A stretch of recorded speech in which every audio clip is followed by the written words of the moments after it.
La vaccination Johnson & Johnson s'est invitée ce samedi à la campagne Octobre Rose lancée récemment au ministère gabonais des Relations avec les institutions constitutionnelles et des autorités administratives indépendantes. Pendant les 3 semaines, il y a eu, comme je vous l'ai dit, dans un premier temps, le fitness pour contribuer à la sensibilisation dans la lutte contre ces cancers féminins-là. Et le pistage en lui-même a lieu tout de suite après le fitness.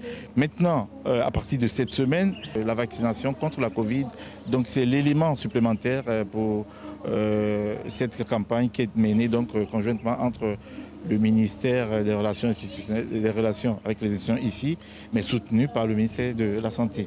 En raison de son caractère unidose, c'est par une vague de 5 volontaires que s'est déroulée cette opération. C'est une indication liée à la conservation des vaccins. En fait, c'est des vaccins qui viennent en lot de 5 doses.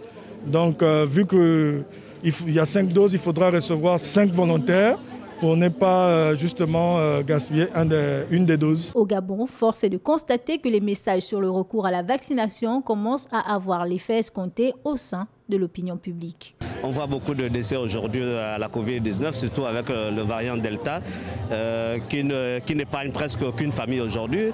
Donc ça ne peut que nous motiver à nous faire vacciner. En prenant par les cornes, la lutte contre les 2 maux qui minent la société gabonaise avec d'une part cette 3e vague plus meurtrière que les 2 premières et le mois consacré à la détection précoce des cancers féminins, le ministère des institutions constitutionnelles et des autorités administratives indépendantes lance ainsi le signal fort d'une action gouvernementale tournée vers un seul objectif, la protection de la population gabonaise.